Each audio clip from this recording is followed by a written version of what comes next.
our Passover. And they do a festival in remembrance of that. That's the Passover festival. All right. For those of you that don't know about the unleavened bread, it is said that leaven is a symbol of sin. All it takes is just a tiny bit to spread and make a whole lot. So that in the feast, God told them that they had to go in and clean out their house. Not one drop of leaven in their house. And then they have a feast. And they make the bread. And that bread is just regular. Just regular.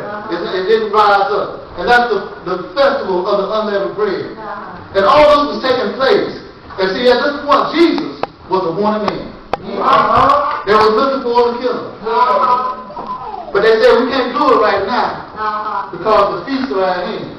And we don't want nobody to come against us for doing this. See, God had that worked out already. It says here in verse 3 that there was at the house of Simon the leper eating meat. Come on. They was chilling.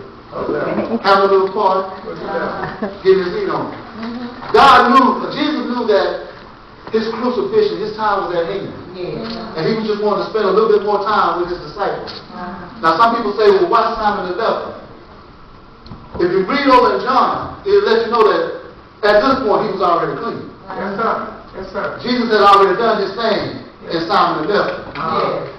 But he still called Simon the leper. So people will know that, wasn't that Simon the one who was covered in gold? Isn't that Simon the one who was all sick and down and out? See, God gives us and let us know that we can too be changed. We too can be changed. And he'll leave just a little bit of us there. So the other man can see what he has done in our life. That's why they still call him Simon the leper. But here's what we get into right now. Mary. It says here in the 3rd verse that she took her alabaster box. And this was her worship. I want y'all to get this. This was her worship. And she broke the box. She didn't just open it, she broke the box. Now let me tell you why she broke the box. Because when you worship, there has to be a breaking going on. You got to be broke somewhere. And God, let God use you. You got to be broke. Your heart's got to be just hurting somewhere to give him a true worship and a true praise. That's why she broke the box. Then it says she poured it out on his head. And let me tell you why she poured it and not his blood. Because when you worship, there has to be a pouring out of your spirit. There has to be a pouring out of your love. There has to be a true worship and a true spirit with God. Come on. And when you pour out, he pour back in. Somebody said, if you fill you up until it runs over. But if you don't pour it out, how can you pour back in? We're going to move on to verse number 4. Are y'all with me so far? We're going to move on to verse number 4. And it talks about how some people were indignant, how they murmured, and they talked about her worship. Now this is letting you know that in our text we got some haters. We got some haters. They sit there more worried about the price of her worship. Come on. Than the act of her worship. Come on. Now I realize we got some haters in the church. See, it don't matter how good you do. No matter how right you are. Somebody's gonna hate on you. We got some jealous folks. And Pastor, this is what gets me. Come on. You come in and you volunteer your service and your worship to the Lord. And somebody got something to say about it. You don't see them volunteering nothing. You won't see them move not one bit. But they always got something to say. We got some haters in the church. But Mary didn't let that bother her. She just kept on with her worship. Because she knows that God is going to take care of her enemies. And it shows in our word. If you look down in verse number 6, God took care of it. God stepped in and said, why? Why are you worried about what she's doing? She's doing what God has said on her.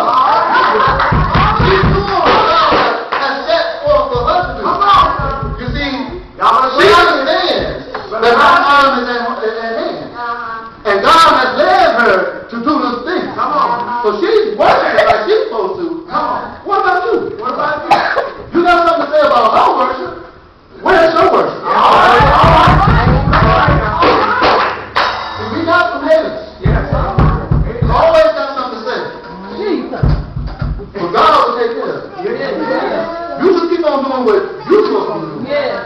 You keep on praising him and worshiping him like you're supposed to be worshiping him. No, not everything else. Come on, man. It was so to the point that Jesus wanted to make sure that this one deed never went unnoticed. All right. He said to the preacher, when you preach the word, speak about this. All right. See, she didn't do it so she could get blessed. She didn't do it so she could be magnified. All right. Oh. She didn't do it so somebody would know who she was. It was for the glory of God. And so God wants everybody to know that when you do what you're supposed to be doing, He's going to make sure that you get your glory. You don't have to get it from me. You don't have to get it from the church. You don't have to get it from the world. You will get your glory. That I can't tell anybody to let you know that this is what we're going to do to the topic.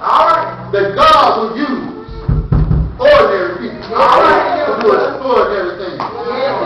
It don't matter how low you get. You ain't too low where He can't lift you up. It don't matter how dirty you get. You ain't too dirty where He can't clean you up. It don't matter how broken you get. You can't get too broken where He can't fix you. It don't matter how long they get. You can't be too low where He can't find you. It don't matter how close you get.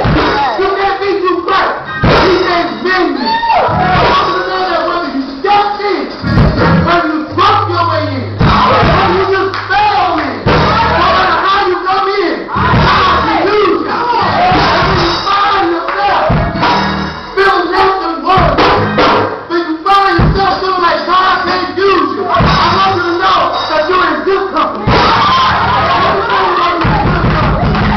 The world tells me that labor was a life, but God still uses it.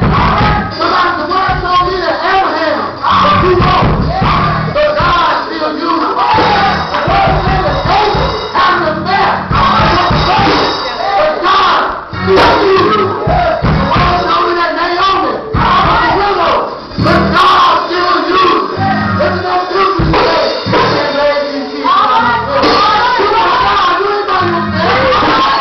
You can't keep your word. The word God told me that Jonah, he reigned for a long time. But God still used him. Can I get a witness? No matter what you find yourself going through, no matter what the situation may be, no matter what the circumstances are, no matter how you feel on the inside, God will still use you. You're in His company. God takes ordinary and do extraordinary things. Don't let nobody tell you that you're worthless. Don't let nobody tell you that you don't matter. Don't let nobody tell you that you'll never be nothing. God didn't say you're here for nothing. God didn't say you're here to do nothing. God wants to use you. All you got to do is be willing to do in your life what He has asked you to do. God uses ordinary folks to do extraordinary things. Some of you know that they never, I may be broken. But I'm just as tight. I'm just getting started. Amen.